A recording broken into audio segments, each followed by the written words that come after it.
All right. Good morning, everybody, and thanks for joining our third session today, Partnerships in Buffalo Urban Forestry. I'm Nate Morey, forester with the New York State DEC, and I'll be your moderator. This morning, we're going to be hearing from three different speakers, two in the first half and one in the second half on a couple of different topics.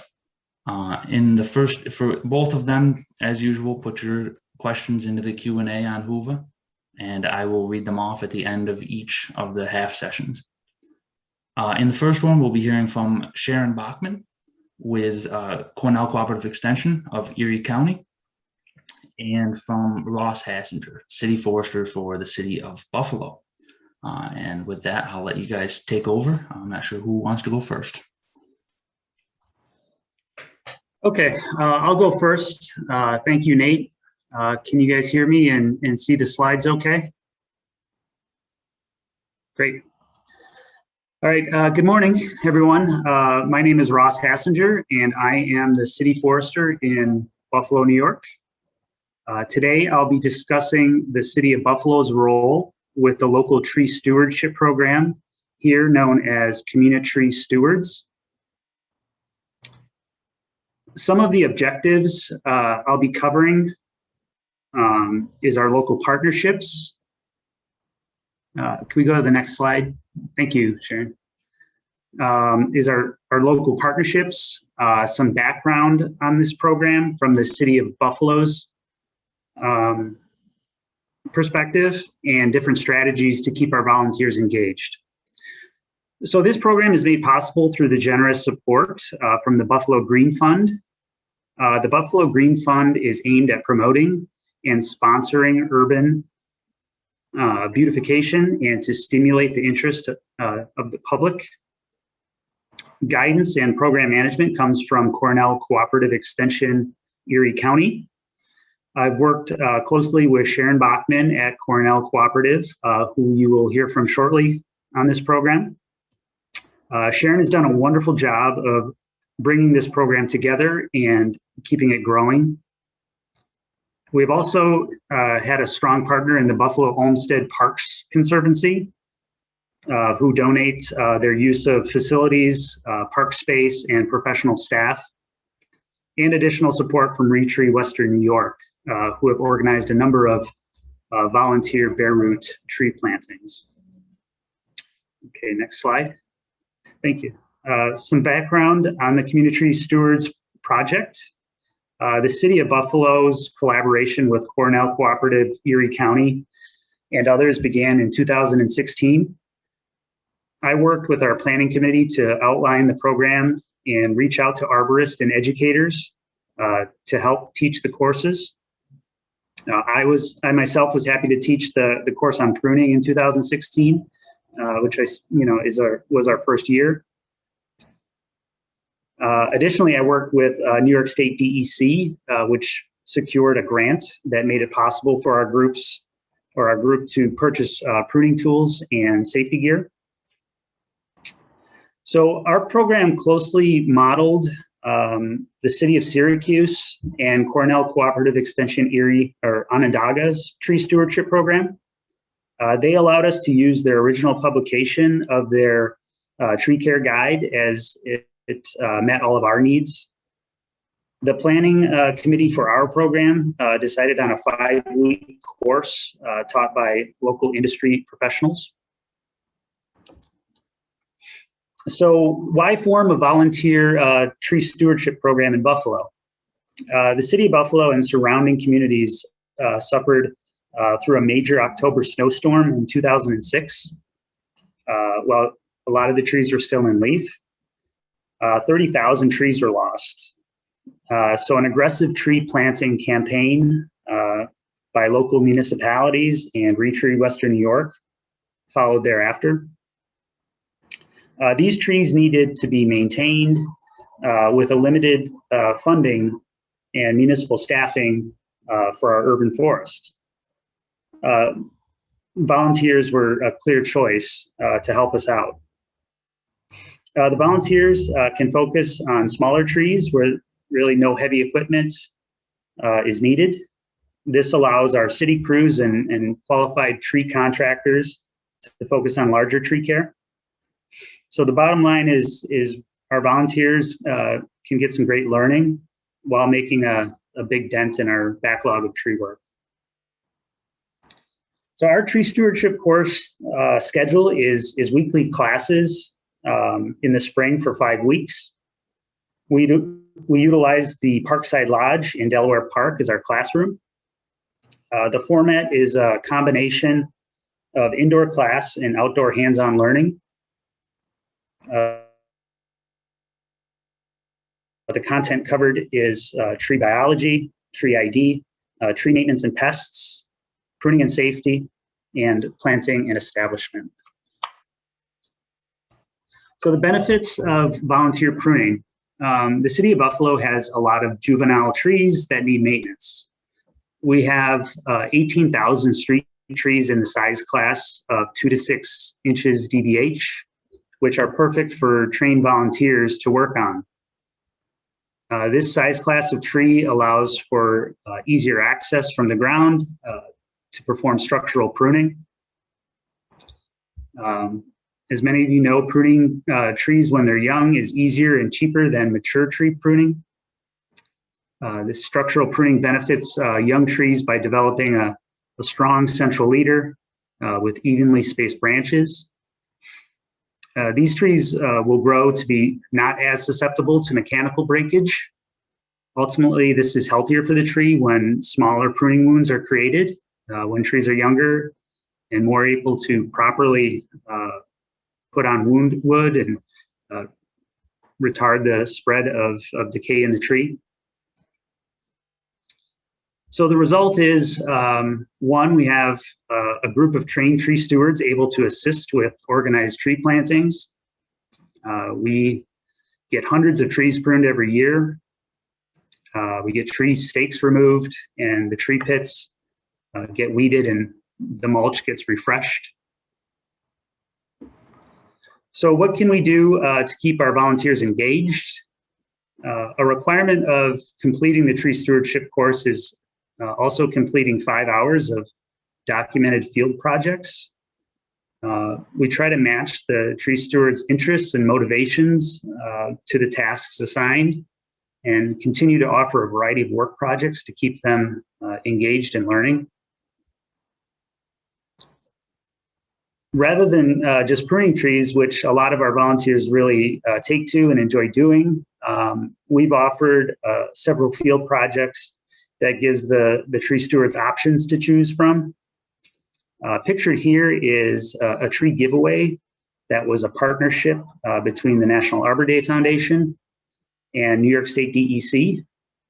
A number of partners, including our tree stewards, showed up to offer trees to the community hit hard by the loss of ash trees to EAB.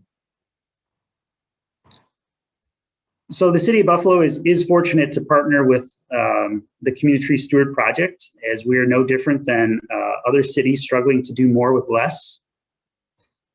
So at this point, I'd like to say thank you, and I'm going to turn it over to Sharon Bachman from Cornell Cooperative Extension Erie County to elaborate more on this program. Thank you. Thanks, Ross, for that nice setup. And we really have appreciated this partnership with the City of Buffalo and the other partners that Ross mentioned. As Nate mentioned, I'm Sharon Bachman. I work with Cornell Cooperative Extension here in Erie County in the greater Buffalo area. And it's been my privilege for the last number of years to be working with our community tree steward efforts. And I probably don't need to, go over this too much deeply with you all. You get the benefits of trees, but they provide great benefits on our landscape in reducing air pollution, reducing our peak summer temperatures, providing wildlife habitat, enhancing our aesthetic beauty of our communities, intercepting stormwater, and bringing our neighbors together, like this sister working in her neighborhood with a tree replanting event.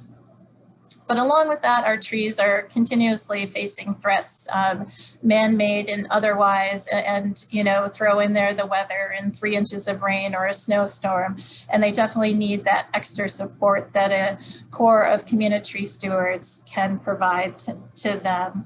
And as we get started, we had a poll question, and I'm going to see if I can see the chat. So Christina says that we asked in the chat if people currently have a community tree steward effort in their area, if they're working with volunteers, and if there is one, how they're involved. So it looks like 24% don't have a program in their area currently. I'd like to encourage you, if you don't have one, don't wait for some type of catastrophic event like we did in Buffalo to get something like this started. 15% listening in today already serve on one. 13% have one and are part of the program or an organizer. 20% have one and are involved as an industry or agency supporter. That's great. And 22% have one but are not currently involved. So thank you for participating with that. We wanted to try and keep this interactive. So let's see. As Ross mentioned, we couldn't have done this without a number of partners in the community. The Buffalo Green Fund was instrumental. I'm going to show a picture of Cindy Kincaid from the Green Fund in our next slide, but they're kind of the foundation for providing financial support that allowed us to get this work going. DEC's work and support has been mentioned in providing tools for us early on. ReTree got to work less than a month after that October storm Ross mentioned to get the ball rolling and helping to reestablish our tree canopy. And then our partners supporting the training and supporting getting tools on the ground to volunteers have been critical. So the city of Buffalo, Olmsted Parks, picture of Brian Dole there, who helped with that training venue for all those 5 classes, helped work out those details, which was awesome. Provided AV equipment, those boots on the ground. The University Heights Tool Library is also a piece of our puzzle in that they have a location in the city where you can sign out tools. And so those tools that we received towards the project from DEC are housed there in a separate area where the tree stewards can go within the city to sign those out. Because if you know anything about our extension office here in Erie County, it's not quite located right in the city. We're out here in the suburbs. So, and then along with that, the extension has been the branches of our 68 volunteers trained so far who work with their block clubs in their neighborhoods and their communities to do great tree work out in our area. And so this is just a timeline. We mentioned the October storm. Paul Maurer there formed ReTree. Cindy Kincaid from the Buffalo Green Fund decided to become a Master Gardener volunteer in 2014, and that's how she and I got connected. And so a year and a half later, as Ross mentioned, we kicked off our first community tree steward effort, thanks to all the meetings and partnerships that were held. And so we were able to hold those 4 sessions in early March for 4 years until we got hit by 2020, as everyone else did. We actually got 1 training session in, but then of course everything had to shut down. And we had some really good momentum building into the end of 2019 of where we thought we were going to head. And with that and our great partnerships, we thought, this urban forestry education grant, maybe that's something we should look at. So we worked with our partners locally to submit an application to kind of help revise our community tree steward resources and maybe take them on to a next level and in a little bit different direction. We actually suggested to put them online, not knowing at the point that we wrote that things would turn out in 2020 the way they did. So and in between all this, between our trainings, the stewards are active doing their 5 hours or more of training. And up above, you can see a couple partners, Gail Wells and Diane Evans, out at Martin Luther King Park in Buffalo in November or late October 2019, doing a pruning activity with Olmsted Parks. And so that grant application, if you noticed on the end of the timeline, was successful. We got word late in 2020 and are starting to work on that over the course of the next 2 years. Ross mentioned our curriculum. We simply kind of updated the cover of the curriculum that came right from CCE Onondaga. So the great part of being in an extension system is that we share our resources regularly. So it's a really accessible curriculum, not overwhelming, where people can get in, learn the basics. It was great to bring in our community partners to share their knowledge through these trainings that we held in conjunction with Olmsted Parks. So what did our volunteer efforts look like? This is just a snapshot of 2019, so don't think it's for all 4 years. It's just for all the 4 classes that we had trained.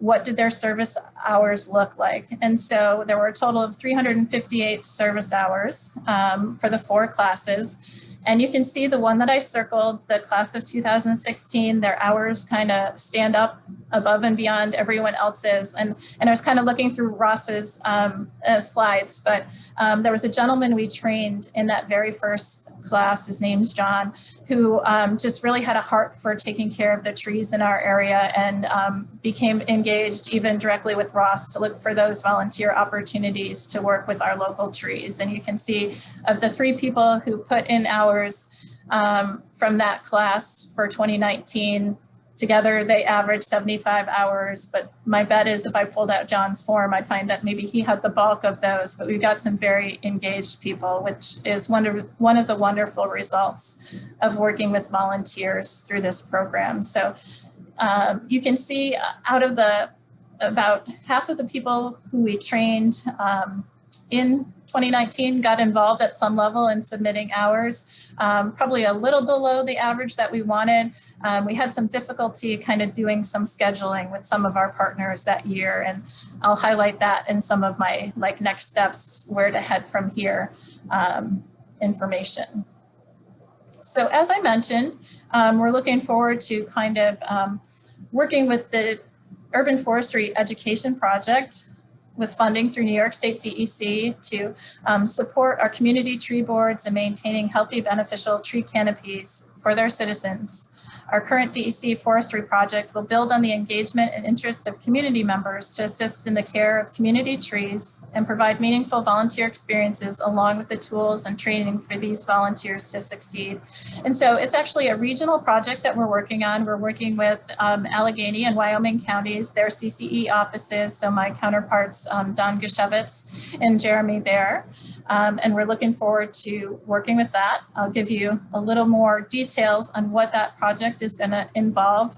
One of the next steps that we thought about at the end of 2019 was how do we make our curriculum available online? So say you get that really engaged volunteer who wants to learn more about tree stewardship, and they don't really want to wait a couple months to take a training. We're looking at making this curriculum available as well as additional resources that relate in an online platform. The online platform that Cornell uses is called Moodle. So we're working on building that out. One of those first steps to kind of make sure it meets folks' needs is to survey our stakeholders. So we have a survey. I've got that link coming up in a couple slides, but we'd really welcome input just so we can make this really what folks need to train volunteers in the field, and really welcome that input. And I'm also working with the partners that I mentioned to review also what's already out there, not reinventing the wheel, as I mentioned, that we've tried to avoid doing as we've rolled this out here in Western New York. So looking beyond 2021 into 2022, we're planning on more in-person training, a workshop geared towards those tree boards, environmental conservation board members, training them on the curriculum, providing them some print resources, and then having those follow-up in-person workshops in the field, same basic categories that we did in the CTS training, so planting, pruning, maintenance, and spreading those out across environmental justice areas in the city and in our rural counties as well. And then one of the match activities that we plan through our efforts is to hold community volunteer tree care workshops. So we've trained some stewards, but these would be a one-time opportunity to do some outreach into the community to further engage folks in tree care and understanding the benefits of trees on their landscapes. So the bigger picture of our project, we look to continue to strengthen and build partnerships and develop new ones. This is great work. I think most of you hopefully have experienced that joy to work with these folks. So just continue to develop those relationships. And longer term, have an accessible curriculum, have accessible resources available to folks who want to learn and get involved in this area. And as I said, it's being hosted right now in a CCE state available platform where, it won't just be accessible to Western New York folks, but it's something that should be accessible to folks interested across New York State. So one of those first steps in that curriculum development is the survey I mentioned, and that is currently open. We are welcoming input from, we're targeting block clubs, tree boards, and environmental conservation board members, and it's open through August 2nd. So if you're out in our area, we'd love to have you participate in this survey, give us your input on what you'd like to see in a curriculum, what would be helpful for your tree board members, what you'd like to know as a tree board member if you're attending today. As in that capacity, just really welcome everybody's feedback on that. And if you're interested in checking out our survey, say I don't live in Western New York, I think we have ways of parsing out maybe who's not from our area. So if you want to check it out, feel free. I'll work on the details behind the scenes, but would welcome the input. In terms of alignment with our county efforts, we were doing some work with Erie County in late 2019 and another partner, Buffalo-area Waterkeeper. But it's nice when our tree stewardship work resonates with what else is happening in the county. And so this is the 2020 annual recommendations report from what's known as our Erie County Environmental Management Council. I've actually just joined this body as of this year, but they stated, as the pandemic has illustrated, ensuring clean air and water are vital to human health, as is the mitigation of human-caused climate change and preparation for its impacts. Moreover, prioritizing equity is crucial due to the disproportionate impact of these environmental health issues on our most vulnerable residents. By securing the safety and health of the most vulnerable in Erie County, the safety and health of all residents is assured. And so, Community Tree Stewards is kind of a small piece of this, but it's a great way to engage your community and, them to see a role in helping to improve the environmental health of their community. So just, I mentioned some next steps from 2019. We were ready to get going. I had about 12 of these that I shared with our planning committee. I boiled them down into 8 to kind of share today. But we wanted to take a next step with training our stewards in terms of training them on health assessments, which hadn't been included in the previous curriculum, to maybe get some more data on how the trees on our urban landscapes and street trees are doing. As I mentioned through the grant, I've highlighted a couple of points here. We wanted to look at our delivery methods. How could we improve things? Was there a way to make this available online? And just rather than, doing this every year, making it a little easier to roll out the resources that were needed to do the training. We want to continue to build on synergies with partners and current program activities to increase visibility of the effort. So when Buffalo-area Waterkeeper has an opportunity to do an event, they were at a county pocket park. We came alongside them to help with the tree work that they were doing that day. They had engaged a corporate partner that wanted to get out for a Friday afternoon activity. And it was just a good partnership, but also increases the visibility of the Community Tree Steward program. And so one of those other ideas with that is just being intentional about maybe even having tree stewards have access for information that they could share if they get questions as they're volunteering. We continue to seek out new partnerships as revitalization happens here in Buffalo on our waterfront and other areas. New trees are being planted and there's new opportunities to maybe work with a different partner that hasn't come in contact with the tree stewards before and share the assistance of the tree stewards. So we're working with some partners on that. Let's see. Another piece, our master gardeners have been heavily involved. As I mentioned, Cindy Kincaid's a master gardener. A couple of the other folks, Gail Wells was in one of the slides. She's a master gardener, continuing to build on those relationships with the master gardener program and look for synergies with them on how they can support our tree steward activities, help to plan new training activities, work within everybody's schedules. We know our Olmsted Parks friends are busy. We know our Ross as the city arborist is always busy, but how can we develop that schedule? So we're running this program really, really well and meeting the needs of everybody involved. And that kind of leads into the next highlighted bullet, build on relationships with communities that have shown a strong interest in stewardship training. That one gentleman who logged a number of hours, he's coming in from the town of Tonawanda, but we've also had great participation from Grand Island as well, where about 6 of their environmental conservation board members attended the training, I believe in 2018. But there's some synergies there. How can we support them? I know Grand Island is also a recipient of an urban forestry grant this year. We're very happy with them and looking forward to partnering with them, but anyone with interest in tree steward work and improving their tree canopies. So, and then, you know, I mentioned the foundational funding piece in the tree graphic with our partners, but having that, ensuring consistent, sustainable sources of funding for the CTS project to provide volunteers with continuity. That is important as well. So as I said, we're excited about our future, getting reactivated. On the left-hand side is Gail Wells at Jesse Clipper Park in the city of Buffalo. This is an Earth Day activity from this year, so 2021. And she had volunteers out earlier in the day. They mulched some of the trees in this park. I didn't point them out, but they were in some of the earlier slides. But Gail is just one of those engaged volunteers. Another one of our new partnerships is with the Black Rock River Alliance. They held a tree event, I believe, back in May. They were distributing some information, distributing small shrubs, but we're looking at engaging new partners, kind of expanding the outreach in our tree steward efforts, and also looking to be more integrated through our extension programming.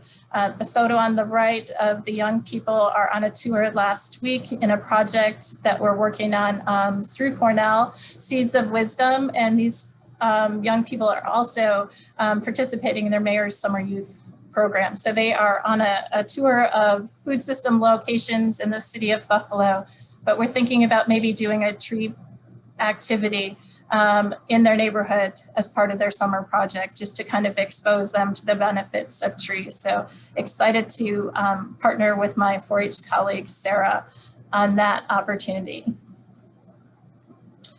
So what have we learned? Develop and utilize the passions and talents and enthusiasm within your volunteer corps and key partners. You're going to find that along the way. It's great. You know, take advantage of that, or, you know, work together to utilize that to best you can.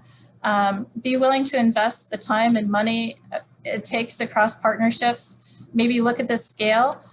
Maybe if the financing isn't quite making it in a certain area, look a little bit broader. So I think that partnerships with Erie County is going to help with maybe some of this in our region. Make use of technology for training. You know, I look forward to see how we roll this out and how this works.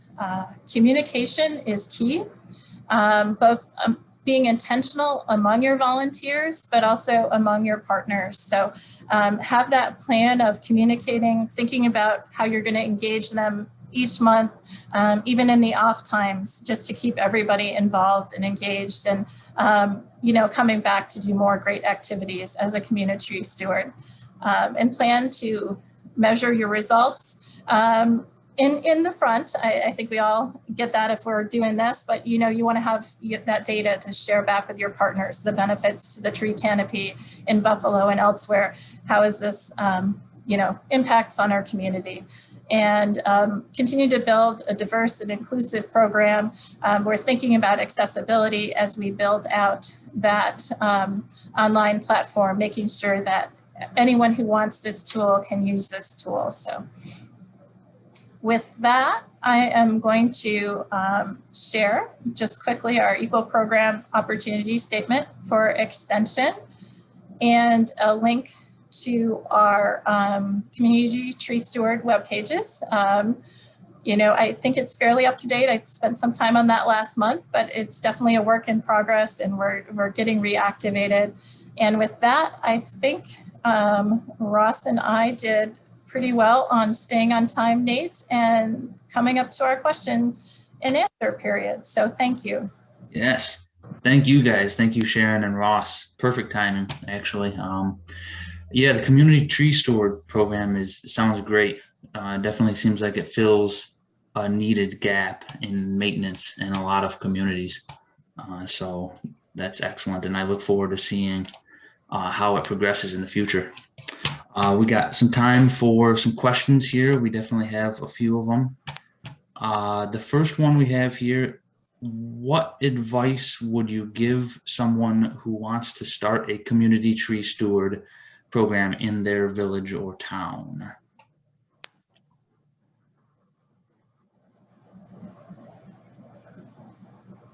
I don't know which of us wants to take it first, but I can take it first. Can chime in. I would say look for synergistic partnerships if you can.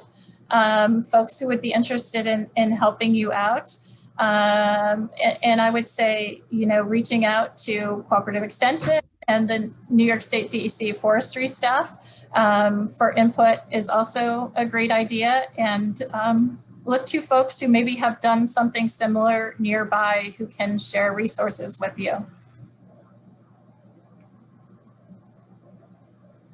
Yeah, I'll expand on that briefly. When Sharon and I and the other committee members started this program, we initially looked to all the different local block clubs and community groups in our area that started planting trees in their neighborhood to make up for the loss of tree canopy. We just figured that, you know, they would be the folks really invested in maintaining those trees, and we could offer some good training. And, you know, we sent out a very specific email to a lot of different groups seeing where the interest was, and we got a really good response. And then we expanded it from there as the years went on.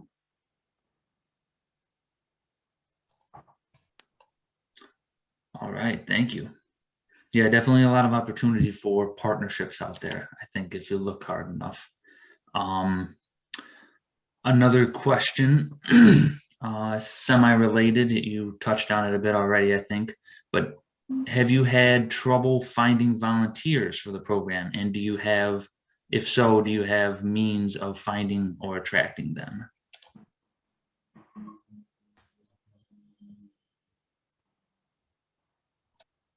Yeah, if you looked at the chart on numbers, I think it was the second year of our program, we always wanted to have, our goal was to have around 20 folks that we trained. And I think that year we were around 12, maybe there were a few more people who signed up but didn't actually participate in the program. And so there was a bit of a learning curve on how to identify that pool that was interested in this training, and then was able to attend the training at the time that we were offering it. We tried to do Wednesday nights because we heard that that was like when there were fewer other activities going on. So I think, you know, as Ross mentioned, our block clubs were great champions. We tried to advertise through them, working through our existing volunteer networks through Master Gardeners. But I think we're still kind of figuring out how best to advertise. And I think, you know, working with the partners like Buffalo-area Waterkeeper who have, you know, partnerships with maybe corporate partners, there's some interest in their, maybe their employees are interested in the tree stewardship program. So we're continuing to figure that out, and would welcome Ross to jump in and share his thoughts. Yeah, I don't think we've ever had an issue finding volunteers for new projects that have come up. Sharon and I usually organize one or two field projects every year to help me out with some streets that have been recently planted that maybe need maintenance, or shoreline cleanups, tree planting events where an Arbor Day event potentially. Now we're getting to the point where we have a good list of documented, trained tree stewards or other organizations that want or need volunteer hours. So I think we're really getting to a good spot. But as Sharon stated, we want to try to expand on that and make it as inclusive and broad as we can.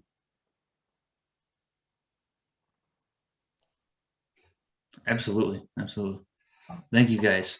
Well, great job. That's all the time we have for questions for the first half of the session.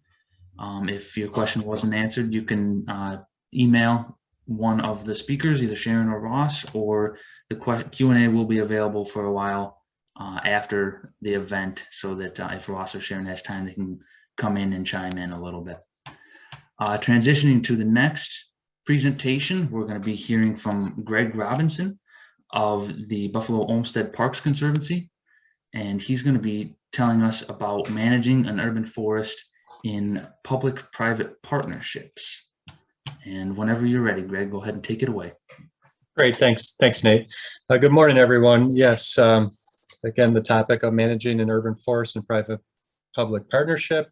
The summary is this presentation will dive into the unique nuances of a not-for-profit organization managing over 15,000 park trees spread throughout an entire city.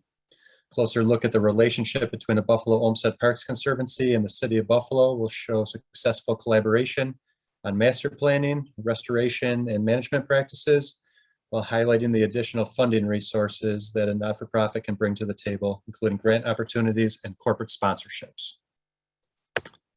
So to kick this all off, I think we just need to start with a little understanding of the historic park system in the City of Buffalo.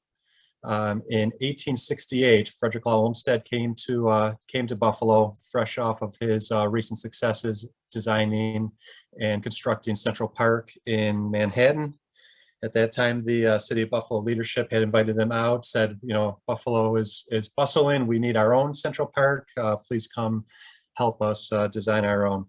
Olmsted came to the city, toured all the various sites and properties available for parks, and came up with this concept, which was completely revolutionary at the time. Was rather than just designing one central park, he decided that he wanted to try to design and construct a series of parks throughout the city of Buffalo and connect them all with these beautiful, majestic tree-lined parkways, essentially creating an entire park system throughout the entire city.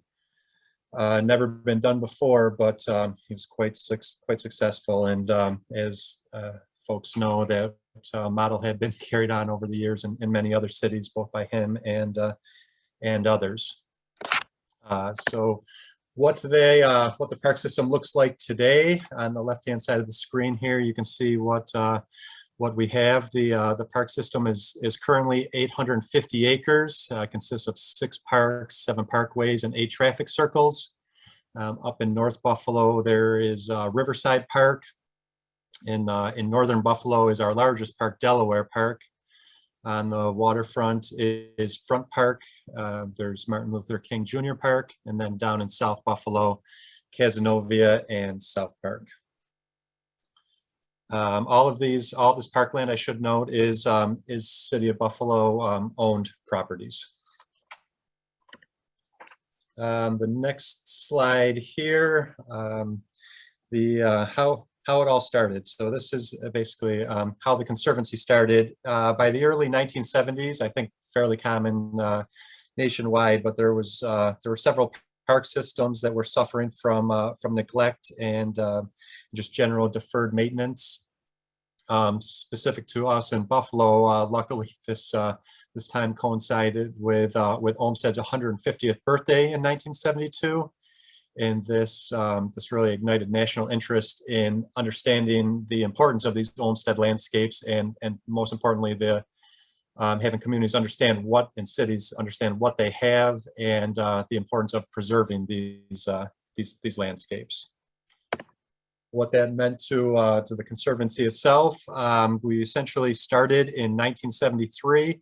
There was an establishment of what was basically a steering committee based around Delaware Park.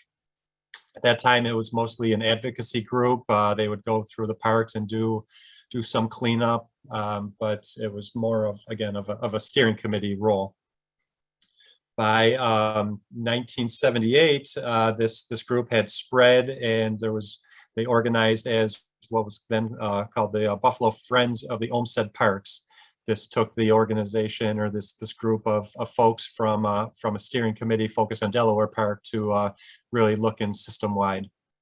One of their major accomplishments was in 1982, they had got the entire Olmsted Park system listed on the National Register of Historic Places, which again was a huge step in the preservation of the park system. In 1995, they registered as an official not-for-profit organization, and that is when the Buffalo Olmsted Parks Conservancy was officially formed. Again, still through 1995, it was mostly focused on advocacy for the parks, education, and just general volunteer efforts. The Conservancy today is included in our mission as advocacy work, capital improvement projects, and restoration projects. But most importantly is the ongoing day-to-day maintenance of all 850 acres. To do this, we employ over 30 full-time staff dedicated to meeting exceptionally high standards of park maintenance. The Conservancy, this park maintenance, it's not only the forestry and the care for the urban forest and the trees, but it's also all general maintenance throughout the parks, from trash collection to mowing the lawns and keeping the facilities up and running.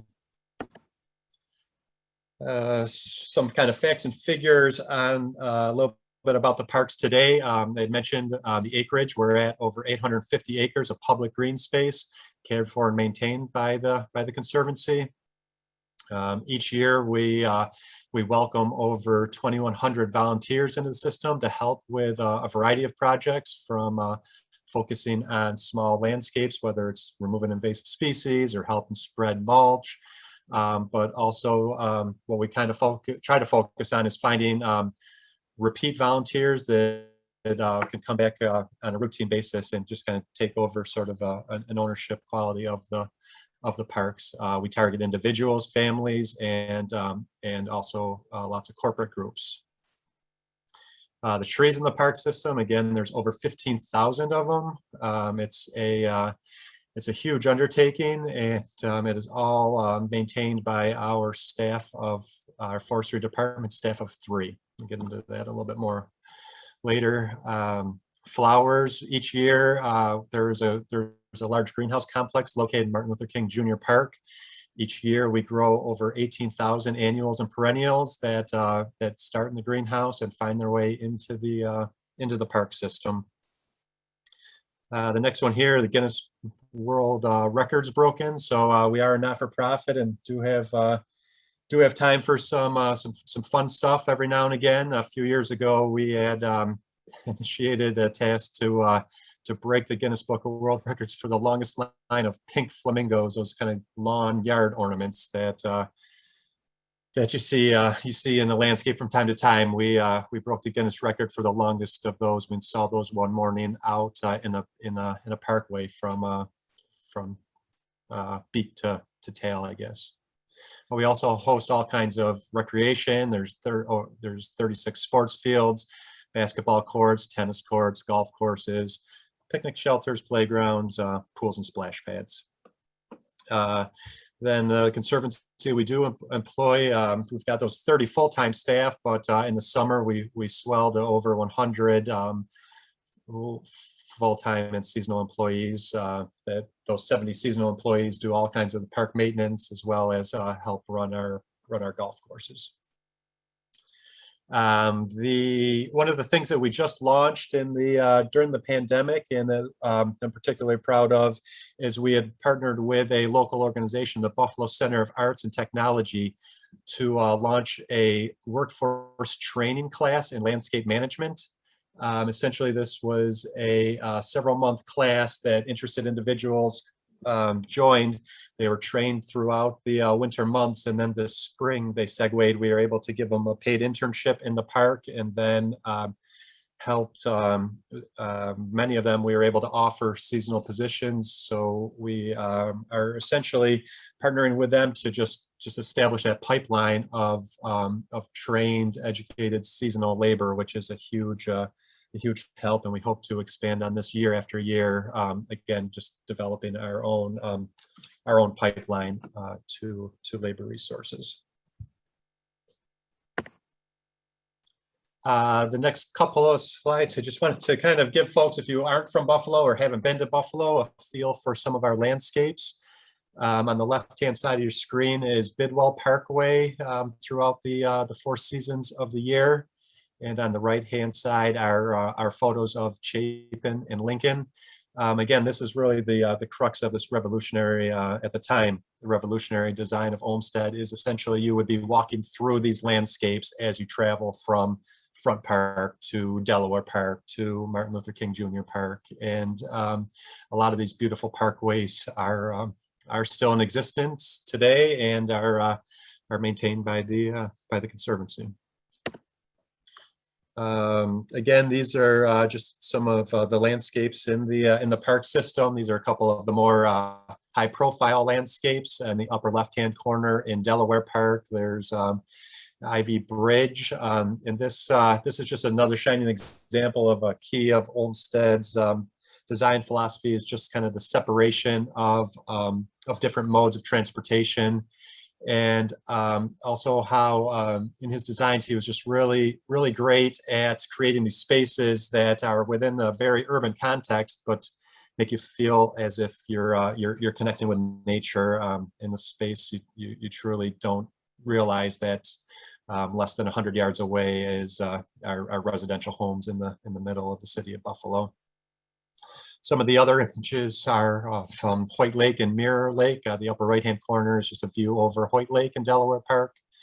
And the bottom 2 images are, the bottom left is the History Museum located in Delaware Park and Mirror Lake.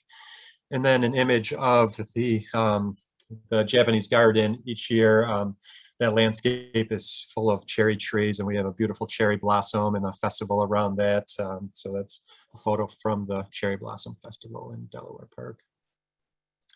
These are some of the, I mentioned some of the more focal landscapes, but truly the majority of the Olmsted system in Buffalo is more of this pastoral landscape that Olmsted designed. Large mature shade trees. This particular tree is one of the most beautiful ones in the park system. It's a mighty oak out in the middle of the Delaware Park meadow. It's a white oak with a DBH of 65 inches. There's folks that believe that this is the oldest tree in the entire city of Buffalo, and there's a recent article where it was believed to have been in existence since the early 1700s, I believe. But again, this is some of the beauty of Olmsted and creating, again, these pastoral landscapes in the middle of an urban context. One of the things I wanted to touch on, it's hard, we could do a whole presentation just on this topic, but obviously this recent year and just going through the impacts of this global pandemic, it really just helped emphasize the need and the importance of these Olmsted parks and all parks to just the general mental health and just the invaluable environments that these parks provide on mental health, and just during COVID, obviously just a safe place for people to go and just decompress and try to restore a sense of normalcy. And it was obviously a crazy year for all.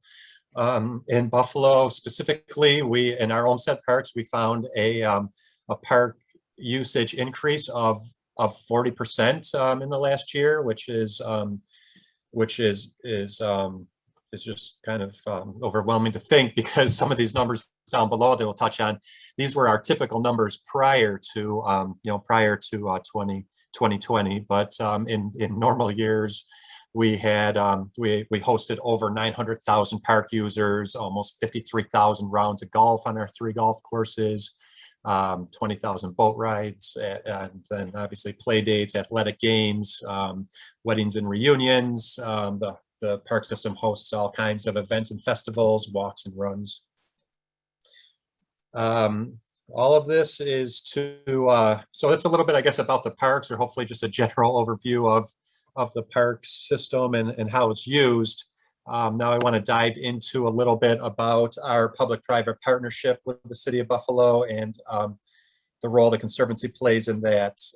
So as I mentioned, we became a not-for-profit in this advocacy role and things in the 90s, but it didn't until 2004, when the Conservancy entered a public-private partnership with Erie County and the City of Buffalo. That's when we truly transitioned from an advocacy organization to having actual maintenance responsibilities, and most importantly, it tied in a reliable funding stream to the Conservancy to help perform these maintenance responsibilities. For the rest of the presentation, I'm going to kind of just touch on the forestry component only of this agreement, but do know that there are many other aspects of it, just dealing with, again, park maintenance and facility maintenance, etc. But in 2004, when we first entered, again, as it applied to our forestry tasks, it was extremely vague. It said, even just the whole topic of it saying subject to budgetary limitations. So they just even having that caveat in there created some interesting relationships. But subject to budgetary limitations, the Conservancy handled all tree care, removal, replacement, pruning, and trimming. And I'll go into what we did in those early years. But I think the important thing on this slide to note is just that with that being the definition of our forestry role in 2004, over the next 15 years, we executed this agreement and these forestry tasks and roles so well that in 2019, when we redid our agreement with the City of Buffalo, we were able to spell out and actually add detail to these forestry tasks.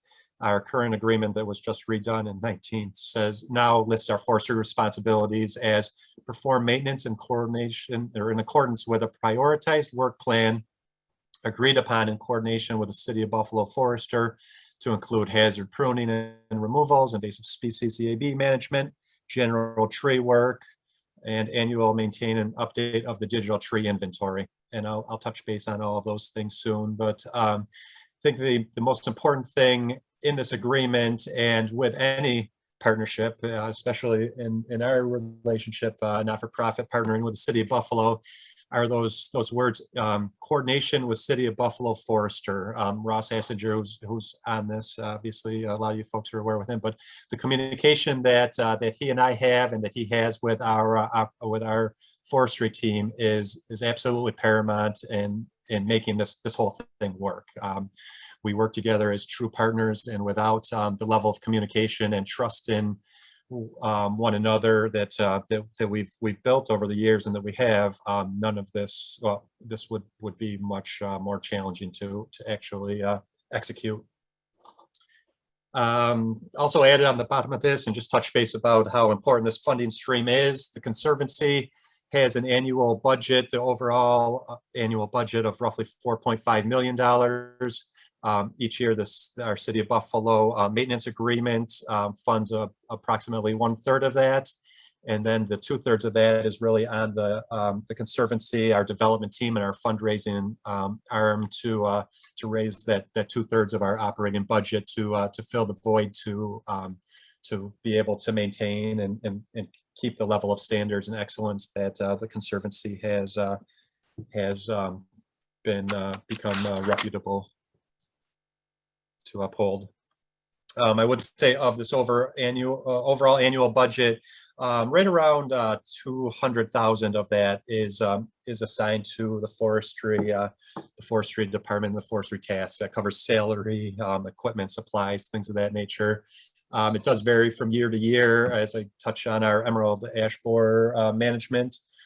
We do treat our trees on a cyclical basis. This year is an injection year, so there's obviously an increase in supplies and labor associated with injecting the trees. Early on, after the first management agreement was enacted in 2004. There was the folks at that time were very wisely understood that we needed a tree inventory and management plan. At that time, the Conservancy had hired Urban Forestry and Chris Lowley to help us out with that. They went through at that time and essentially inventoried every single tree in the Olmsted system, and then helped develop a management plan of how to tackle the maintenance and preserving that management plan of that urban forest. I can't emphasize enough, or I want to on this slide, is just how important this tree inventory and this digital database is to us. It is the single most important tool that we utilize for all of our management decisions. If you don't have, if you're a municipality or you don't have a tree inventory in a database, I can't encourage enough that for you to do so. The DEC offers a variety. There's funding opportunities to help do that. We've been able to, and I'll touch on it later, but we've been able to update our inventory through the DEC Urban Forestry Community Program, and that's a great resource. I know that they accept applications and award funding for establishing these databases and getting municipalities started. So if you don't have a database, again, I strongly encourage you to do so. Ours, as I'll go into later, but we are currently merged with the city of Buffalo, running a program called Tree Keeper. Again, all the trees in the system are inventoried, and there's a little GIS data point for each one of them. As you zoom into each part, each tree has these little dots, and associated with that, we're able just to keep track of everything. We're keeping track of species, we're keeping track of DBH, keeping track of maintenance needs, maintenance that has been performed over the years, the location. Any comments, we're able to upload photos of the trees as our forestry team is going through and performing their maintenance. And one of the other neat features of this is it just helps track just the economic and environmentally beneficial data. So if you look on the left-hand side of your screen here, like we're able to do a query and pull up this. This is showing just kind of the 12,000 trees that were grabbed, but just giving folks an idea, and this helps obviously with grant applications and just telling the story of spreading awareness or helping people understand just how important in urban forests, like these aren't just parks and a place for you to have a picnic, but these are also right, keeping this, this environment, or, preserving our environment, especially in an urban city context. So we're keeping track of amount of CO2 avoided, amount of CO2 sequestered, and just these numbers are astounding, right? Over 700,000 pounds on an annual basis of CO2 avoided. How much water and runoff benefits these are keeping. Again, energy and just air quality, and then just in general, like raising, and this is something the Conservancy's been good at over the years, is just advocating and just generally raising awareness of just the importance of property values, living in proximity to parks in general, and especially the Olmsted Parks. I wanted to switch gears a little bit to our forestry work plan. This is, again, with our City of Buffalo agreement. These are the tasks that we are committed to. We're doing on a daily basis, and most importantly, any hazard pruning and removals. We do emerald ash borer, we do management, we monitor, treat, and evaluate and remove on a constant basis. We're dealing with tree work, keeping our inventory updated, and then going through, I'm going to touch on Olmsted natural areas, and then again, just kind of building that pipeline and awareness. Our forestry team's always engaged in internship programs, and then just general training of the rest of our operations staff. We do all this with a forestry team of 3. We're very fortunate to have a great forestry manager, Michael Sawyer. He's an ISA certified arborist, New York State pesticide technician, and 2 tree care techs. Again, with our partnership with the City of Buffalo, all of the major equipment that we use is City of Buffalo owned, and they own and maintain it and allow us to use it on a daily basis to perform our obligations in that maintenance agreement. We daily utilize a bucket truck, chipper, dump truck, stump grinder, high lift, and tandem. The images below just showing our stump grinder and bucket truck chipper. Some photos of our team in action to give you an idea of some of the removals that we perform. This is a view of from the top of the bucket truck. Again, just showing our typical work sites along one of the ring roads, and I believe this is South Park. Then just kind of checking time here, but I want to touch base on our Olmsted natural areas. This is an initiative that we undergo, a sustainability initiative to reduce our carbon footprint, increase plant diversity, and create natural habitats. As I mentioned, Olmsted, like one of his design philosophies is really the separation of urban and the city and the park's green space. And while the majority of our parks are large shade trees and lawn space, we're working to identify natural areas where we go through, pull out invasive species, protect the desirable species, and create this landscape buffer, mostly on the edges of parks, but throughout the rest of the parks as well. We've done this on system-wide in each of the parks. So we've identified Olmsted natural meadow areas, which are shown in yellow here. We've also identified areas that are proposed. We constantly want to expand this as appropriate, and we're restoring original landscape features. We want to expand on our Olmsted natural areas. And then there's also just general areas of the park that are just natural woodlands, and it's important to identify those and understand the value of those. Next couple slides are just showing what I'm talking about. So instead of a landscape that prior to this initiative was just the large shade trees, we're able to introduce a variety of understory trees and meadow type species that are providing all of the benefits to the pollinators and birds and bees and rabbits and whatnot, creating that natural habitat through these parks. On the funding side of things, some of the funding opportunities we're able to bring to the table. I had mentioned that we've over the years been very lucky to be awarded DEC grants. In 2010, we were able to update our entire tree inventory, all 1,500 or 15,000 trees, and merge our tree database with the City of Buffalo. So we have one resource keeping track of all trees system-wide, or citywide, I should say, not just system-wide. And the Conservancy was able to bring significant match to the table to make that grant happen. Between the labor we invested in doing the inventory and private donations of over $35,000, we were able to get that done. One year we were able to reforest, we were able to plant with that funding over 275 shade trees in MLK Junior Park. And then the last couple of years, we were able to support our EAB management plan.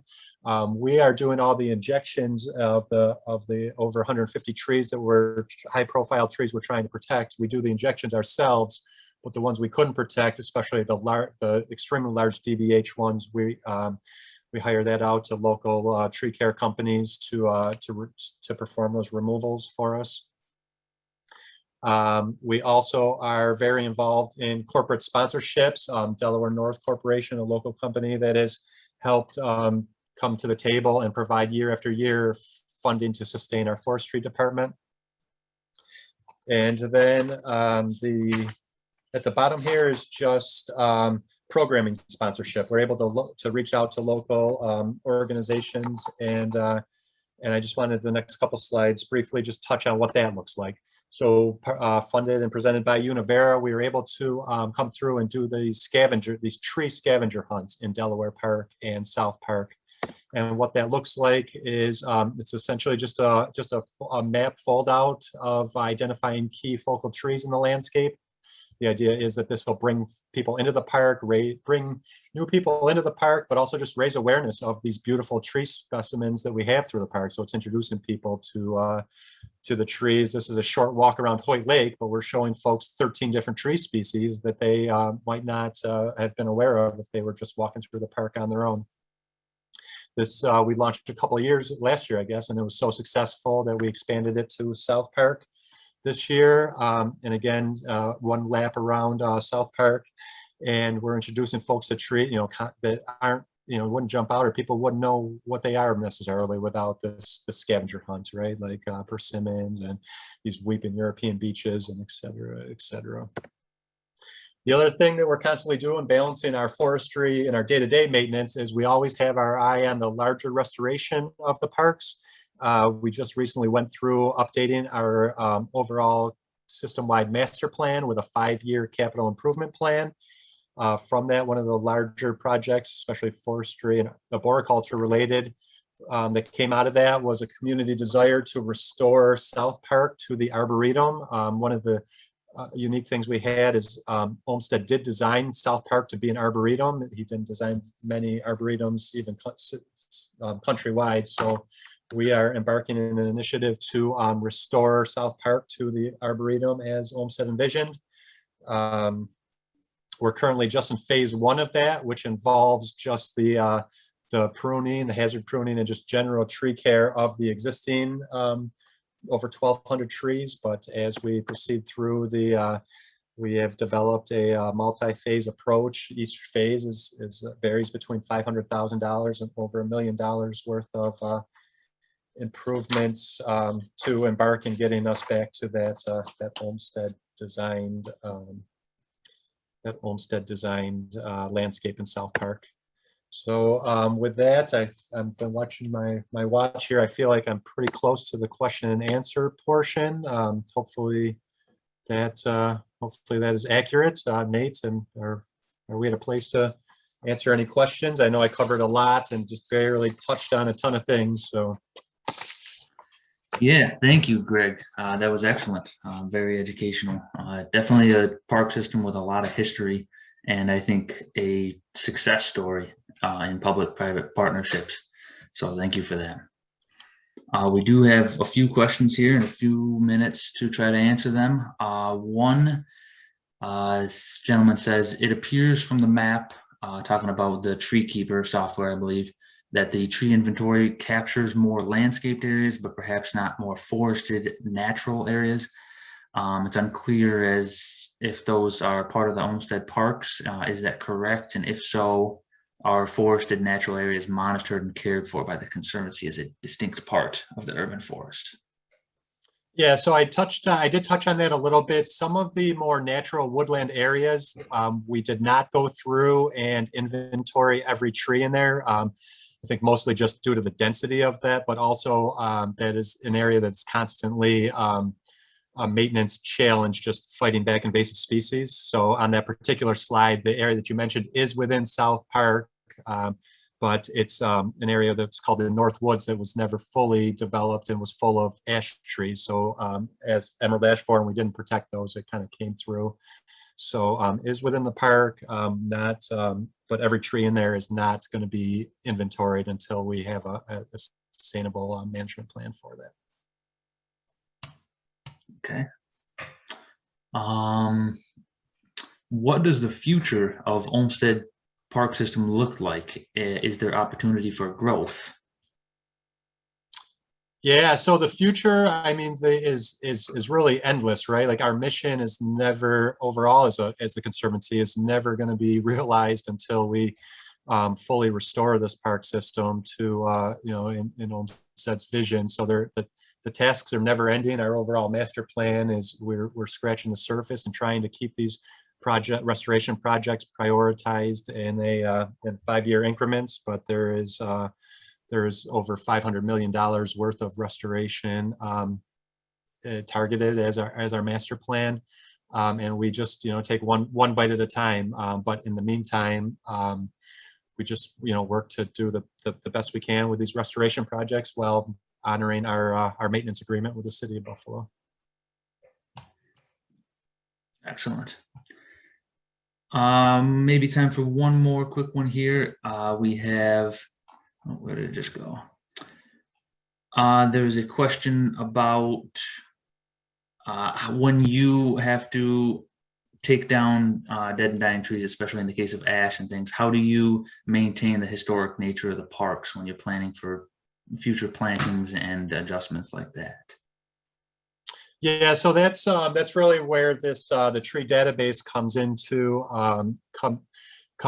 play. So as dead trees and original trees age out, that data point and that information about that tree is never truly lost. Like, that's always stored in our database. So we'll be able to go back and see what tree was in that, and as reforestation efforts are able to be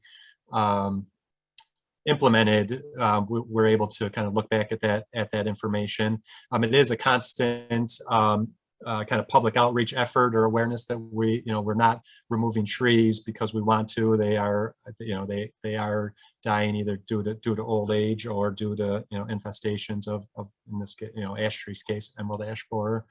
But as we do go to reforest, the most important thing, and so I think in a lot of cities, but so over the years, like, we've been devastated in Buffalo by tons of things, right? So Olmsted originally lined all these parkways with elm trees. So, sure enough, here comes Dutch elm disease, and it devastates our elm collection. And then now, we're dealing with emerald ash borer, and we're able to save, inject and save the high profile trees, but there goes the majority of our ash trees. And the most important thing, and again, working with Ross and his team, is as we restore this landscape texture and feel and getting the tree densities where they wanted to be, the most important thing is replacing these with a diverse plant palette, right? And as native as possible, but that diversity is key so that we're not so reliant and not just completely devastated or have completely void landscapes if any pest does come through. And again, that the diversity in that is key as we